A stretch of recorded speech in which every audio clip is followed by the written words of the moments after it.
नमस्कार दोस्तों, hello guys, कैसे हो। आज के वीडियो में हम बात करने वाले what is the difference between stored procedure and user defined functions. तो इसमें टेक्निकल डिफरेंसेस भी कवर करेंगे एंड कंसेप्चुअल डिफरेंसेस भी कवर करेंगे। So without wasting any more time, let's get started. So guys, this is Prasad and welcome to PM गुरु।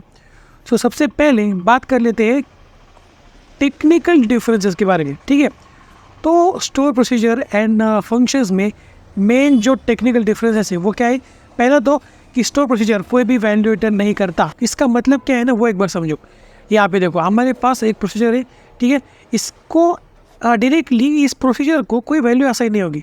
क्योंकि यहाँ पे हमारे पास होते हैं out parameters. In out parameters के अंदर हम रिटर्न करे हुए वैल्यूज़ को स्टोर कर सकते हैं, ठीक है। ये हो गई फर्स्ट बात, समझो। डायरेक्टली इस प्रोसीजर को कोई भी वैल्यू रिटर्न नहीं होती है। यहाँ पे होते हैं हमारे पास आउट पैरामीटर, जिसके अंदर हमें जो रिटर्न करनी वाली होती है वैल्यूज़ को वो रिटर्न करते हैं, राइट। और दूसरा एक हमारे पास फंक्शंस को वैल्यू रिटर्न होती है, जैसे कि हमें पता है, राइट। इस फंक्शन को यहाँ पे वैल्यू रिटर्न हो रही है, दैट्स इट। ये हमारा पहला टेक्निकल डिफरेंस। ये तो हो गया पहला डिफरेंस। दूसरा क्या है? दूसरा ये है कि अगर हम प्रोसीजर को कॉल लगाते तो हम लगाते कॉल फंक्शन का, यानी कि कॉल स्टेटमेंट यूज़ करके उसके बाद प्रोसीजर का नाम, सिंपल, ठीक है। मैं आपको दिखाता हूँ। यहाँ पे देखो, हाँ, अगर हमें किसी भी प्रोसीजर को कॉल लगाना है तो हम कैसे लगाते? कॉल कीवर्ड, उसके बाद प्रोसीजर का नाम, उसके बाद in bracket in and out parameters, right.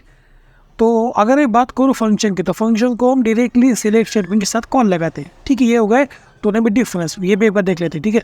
यहाँ पे देखो, यहाँ पे हमारे पास फंक्शन है। फंक्शन को हम कॉल लगाते हैं डायरेक्टली सिलेक्ट स्टेटमेंट के साथ, सिलेक्ट, उसके बाद फंक्शन का नाम, एंड जो फंक्शन को वैल्यू रिटर्न होगी ना, तो वो यहाँ पे डायरेक्टली पुट हो जाएगी, ठीक है। ये है दोनों technical differences procedure and user defined functions के बीच में, ठीक है। तो हम बात कर लेते हैं कंसेप्चुअल डिफरेंसेस क्या है। सबसे पहला एंड सबसे इंपॉर्टेंट जो डिफरेंस है वो क्या है? Can have multiple output parameters, ठीक है। मतलब कि प्रोसीजर के अंदर हम मल्टीपल आउटपुट पैरामीटर्स डाल सकते हैं, ठीक है। एंड जो फंक्शंस है, फंक्शंस में एक ही वैल्यू हो सकती है, ज़्यादा नहीं, ठीक है। यहाँ पे देखो, यहाँ पे हमारे पास एक प्रोसीजर है, ठीक है। तो यहाँ पे ब्रैकेट्स के अंदर मैं बहुत सारे इन पैरामीटर्स एंड बहुत सारे आउट पैरामीटर्स भी डाल सकता हूँ, ठीक है। एंड अगर बात करूँ फंक्शन की, तो फंक्शन को सिर्फ एक ही वैल्यू रिटर्न हो सकती है, ज़्यादा नहीं। एक से ज़्यादा वैल्यू फंक्शन में रिटर्न नहीं हो सकती, ठीक है। If you need to obtain more than one values as a result of an calculation, you are better off using procedure. मतलब कि अगर आपको multiple parameters, multiple output parameters आपको चाहिए, ठीक है, आपको मल्टीपल वैल्यूज रिटर्न करनी है, तो वहाँ पे आप यूज़ कर सकते हो प्रोसीजर का। प्रोसीजर में आप बहुत सारे आउट पैरामीटर्स डाल सकते हो, ठीक है। And if you need to just one value to be return, then you can use function. अगर आपको पता है कि आपको सिर्फ एक ही वैल्यू चाहिए एज अ रिटर्न, तो आप वहाँ पे फंक्शन यूज़ कर सकते हो। बहुत सिंपल है। दूसरा एक बहुत ही इंपॉर्टेंट जो डिफरेंस है वो ये है कि प्रोसीजर के साथ आप इंसर्ट, अपडेट, डिलीट स्टेटमेंट का यूज़ कर सकते हो, right. But user defined function के अंदर आप इंसर्ट, अपडेट, डिलीट इनके यूज़ नहीं कर सकते, ठीक है। बहुत आसान है, ओके। उसके बाद including procedure in select statement is impossible. And मतलब कि सिलेक्ट स्टेटमेंट के साथ आप प्रोसीजर को डायरेक्टली यूज़ नहीं कर सकते, ठीक है। जैसे कि आप फंक्शन को कर सकते हो, जैसे कि हमने पिछले वीडियो में देखा है। You can easily include a function as one of the column inside the select statement, ठीक है। देखो, यहाँ पे मैंने आपको पिछले वीडियो में बताया था कि आप सिलेक्ट स्टेटमेंट के साथ किसी भी फंक्शन को यूज़ कर सकते हो, ये फंक्शन, राइट। बट आप प्रोसीजर को ऐसा नहीं कर सकते। आपको प्रोसीजर को पहले कॉल करना पड़ेगा, उसके जो आउटपुट वैल्यूज आएंगी उसको किसी वेरिएबल में स्टोर करना पड़ेगा, एंड उसके बाद आप उस वेरिएबल को लेके सिलेक्ट स्टेटमेंट का यूज़ कर सकते हो, ठीक है। बहुत ही आसान है। मैंने यहाँ पे क्यों नहीं लिखी है, ठीक है। देखो, set at that we underscore EMP number, मतलब कि employ number is equal to 10001, right. Select employ number, ये आपके फंक्शन का नाम, ओके। उसके बाद एट दैट यहाँ पे ये वेरिएबल हम डाल देंगे, राइट। एज सैलरी एवरेज, समझ में आ रहे? हमें अगर रहे ये जो फंक्शन है ना, ये फंक्शन क्या करते हैं एक बार देख लेते हैं। ये फंक्शन क्या करते हैं कि एवरेज सैलरी निकल के आपको रिटर्न करके दे देता है, राइट।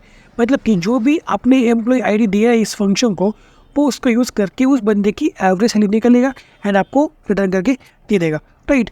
तो यहाँ पे ये फंक्शन क्या करेगा? एवरेज सैलरी निकल के आपको दे देगा, right. And at the rate V underscore EMP underscore number का मतलब क्या है कि ये जो हमारा एम्प्लॉय है ना, इसकी सैलरी मुझे चाहिए, इसकी एवरेज सैलरी मुझे चाहिए, राइट। एंड उसके बाद from salaries where employ number is equal to at the rate V underscore EMP underscore number, ये क्यों नहीं ना, एक बार डाल के देखो, रन होती है कि नहीं मुझे बाद में बताना, ठीक है, कमेंट करके बता सकते हो। इसमें कोई भी दिक्कत वाली बात नहीं है, ये क्यों रन ज़रूर होगी, ठीक है। So that's it for today. ये थे technical and conceptual difference between store procedure and functions. And मुझे पता है कि थोड़ा सा तो आपको मुश्किल लग रहा होगा, बट अगर आपने प्रोसीजर एंड फंक्शंस और वीडियो देखी होंगी तब आपको ये चीज़ें बहुत ही आसानी के साथ समझ में आ रही होंगी। So that's it for today. अगर आपको कोई डाउट हो तो मुझसे कमेंट बॉक्स में पूछ सकते हो। एंड अगर ये वीडियो पसंद आती हो तो लाइक कर दो, नए हो तो चैनल को सब्सक्राइब कर लो एंड बेल आइकन को प्रेस करना मत भूलना। तब मिलते अगले वीडियो में, तब तक के लिए see you, have a good and bye bye.